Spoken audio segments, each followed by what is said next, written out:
Hey, it's Ashley and I'm back with another haircut tutorial. Don't forget to like and subscribe. Today we will be focused on a modern men's haircut. This consists of a number 3 on the sides right below the parietal ridge, tapered sideburns just a little bit, and the back of the neck for a nice clean grow out. And then we're gonna scissor cut and blend on the top. So follow along to watch what I do step by step, and let's get started. So I'm taking this number 3 right below the parietal ridge, and I am using the back of my guard to kind of lever on the head to give me a nice little fade whenever I start working myself up. As you can see, I'm slightly just popping it onto the head back and forth without really lifting off. And so after I get everything knocked down with that number 3, I'm going to start out with my taper on the back of the neck, going in with a number 1. And slowly just working my way up. I'm going to open my clipper to a 1 opened and work it into that 1 and the 3. And then using that 1.5 guard, I am going to blend it to the 1 opened with my 1.5 closed. And then I'm going to open that 1.5. And you can see that happen right there. And then I'm going to start to ride out on the occipital bone. Once the back of the neck is tapered out, I will move on to my trimmer work. I like to do all my dry work first, and this is a really good tutorial for trimmer work. I'm going to take my comb and pull out all the hair towards the client's face, and then once I kind of have that removed, I'm going to go in with the corner of my trimmers and start to edge out the C shaping of the face on his natural hairline. Moving on to the ear, I'm going to pull everything towards the ear and then kind of use my comb as a guide at first. And then once I clean that up, I'm going to go back over it with my trimmers and try to focus on a nice C shaping as well towards the ear. So then I pull up the hair. So my shortest point is on the face at the base of the sideburn, and then my longest point is up into that number 3. And then you can see that hair didn't grow quite the same way, so I pulled it out opposite to get it down. So going behind the ear, I'm going to move the ear with one of my fingers, and then using the 3 edges of my teeth on my trimmers, I'm going to start to work out the shape of the client's natural hairline. And I am just cleaning up and removing all the hair that is overgrown. And then going and pulling that hair towards the client's head is going to help give a nice seamless taper and not have any loose stragglers hanging out on the back of the neck. And then once I have the clean part of the back of the ear, I can follow along for the base of my neckline up. And once you tapered out the back of the neck, you can just go right ahead and see the natural hairline grow, so you can clean it up as needed. Doing the exact same steps on the other side, I clean off the client and get ready to wet down the hair and do my scissor blending. So if you need help with your shear work, shear over comb, and cutting the top with your shears, this is the video for you. So do not miss this, okay? So this is gonna be about 5 minutes of me blending the hair out with my shear over comb. So I'm going to get everything wet. I don't like it completely soaked down, but I do like it to be movable and workable.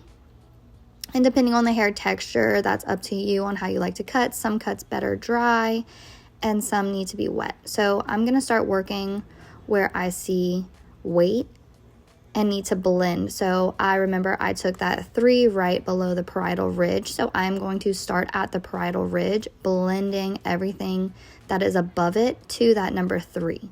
So keeping my shortest point of my comb down on the client's head, pulling everything up to that number 3, and then cutting anything that hangs out, which would be at the top. So you can see I'm cutting the corners. If the head would be a square, I would be cutting off the corners to keep it square. So I'm pulling everything out and then cutting to blend. And you can see I'm going to slowly work that corner up that parietal ridge to the crown of the head so that whenever I cut the top, everything just blends in perfect. And you can see we have a nice blend. I'm going to start to work myself towards the back of the head where I gave a slight drop. This drop in the haircut with the number 3 was super slight, but it incorporates the occipital bone and the occipital ridge and where they kind of meet. And so that's where I'm going to blend with my shear over comb to keep some weight on that cowlick area in the crown so that his head doesn't look like it just continuously goes all the way up with that number 3, which I could have done. But that's really not the look that I am trying to give the client. I want him to have a really nice haircut with a really nice grow out. So we are going to blend at the occipital ridge, leaving weight on that cowlick. And you can see as I get up here that the cowlick is shorter than what I am cutting. I'm meeting it almost together, which shouldn't have happened in his previous haircut. But I fixed it, so moving on, I am going to just work myself up that parietal ridge where the head starts to kind of dip and cut that corner off. Again, you're gonna see when I run into the back of the head, look at that. I did not cut that, that was previous, and it is all pretty short. So I'm just gonna blend and kind of make everything match up so that it can grow out a little bit heavier next time and give some more weight to the back of the head. And then before moving on to the other side, I'm going to cross check, and this is me just pulling everything parallel to what I've already cut and slightly point cutting any corners that are left over from me cutting everything horizontally in the first place. And once I notice everything blends really well, I will move on to the bangs. So for the bangs, I like to start off by pulling everything with my comb down onto the forehead and then cutting right above my comb so that I have the exact length, and then I can kind of match everything with its natural pattern to that length already cut. And then once I have that matched, I pull it down with my comb and cut anything that's still hanging out. So you can see I'm going to cut above the comb to set myself up a guide, and then I'm following that little guide, letting it all sit pretty natural, and then using that comb to kind of pull down any unwanted hairs that are still hanging out. And then just double checking the bangs before moving on to my mohawk section.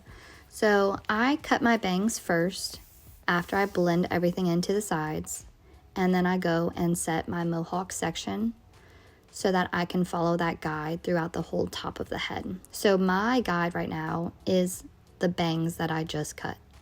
That is the only length I am following, and then once I set that mohawk, I follow that same length to the back. And I'm going to meet it to what I've previously blended in already at the crown of the head with that number 3. So once I have my mohawk guide set in, I am going to go behind the client and cut out the right side to meet that mohawk guide.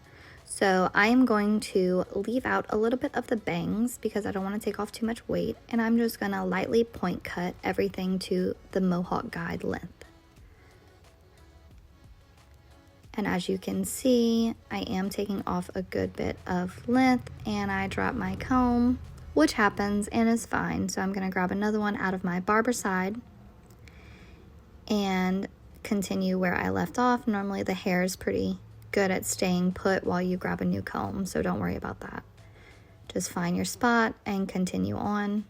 So I am again following everything to that middle mohawk guide, and then I start to kind of curve back with the crown of the head and blend that together. So I'm going to take it one step further. After I get that matched up, I am going to meet everything with my already blended in parietal ridge, and that's going to just take off any corners. And then to double check it, I'm going to go back through the hair going towards the face and take off any extra corners that were left over. I'm double checking, pulling everything to the side to see if there's any heavy weight I notice, which I did not. So I am going to move on to my left side, matching everything to my mohawk guide while point cutting and bringing it all towards the back of the head to the crown. And then once I have everything met to the crown from my mohawk guide on my left side, I will then move on and cut everything to blend on that parietal ridge. So taking off those corners and making sure everything sits really well. And just working it towards the back of the head, towards the crown. Double checking everything. And then I'm gonna cross check the top. So I cut everything besides that mohawk horizontal and towards the back of the head. So I'm going to pull everything up parallel and just double check it and make sure there are no corners. So moving on, if I don't see anything, I don't touch. And then just point cutting it all to blend. So as you can see, those little corners, I'm gonna go ahead and cut off. And there's a lot of head. You just wanna always make sure that you can double check everything and come back to it. And if you miss a spot, just go back and double check and you'll always catch them. So there's no need to ever stay in one spot for too long. You should always be double checking your haircut as you are cutting and before you are moving on to your next section. I am going to go ahead and wash the client's hair and then double check it all after cleaning him off and making sure we're not bringing any extra loose hair back with us to the shampoo bowl. So if you enjoyed this haircut, please make sure you stay for the end of the video for my before and after, and also how to style this modern men's haircut.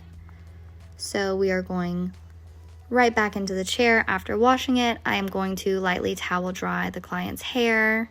He has pretty good texture in hair, so I will blow dry him almost fully. I'm not a big fan of blow drying people all the way because their hair can become a little too fluffy to their liking. So they think their haircut's funny because their hair's fluffy, but their haircut will be just fine once it's not blow dried. So I normally ask if the client is gonna blow dry their hair at home, and if not, I'll just blow dry it to what I need so that I can see everything blended on the sides. And the bang length is all straight. Everything's blended on the cowlick, and I'm checking these things while I'm looking in the mirror at my client, making sure that everything just sits really well on him. So I'm going to use a light paste in his hair. He has pretty coarse texture, and so a little bit of movement. I want to kind of hold. Don't want everything to be really straight or stiff or shiny, so a paste is going to be a great product to use for a nice natural finishing result. And then I'm just double checking everything, asking if he normally brushes it or not, and making sure everything looks okay for the client. So here's my before and after. Let me know what you think in the comments and what you might have done or how you like to blend. So remember, we did a number 3 on the sides. We tapered the sideburns with our trimmer over comb, and we tapered out the back of the neck and scissor cut and blended the top. Thank you guys so much for watching. Don't forget to like and subscribe. Hope to see you back soon.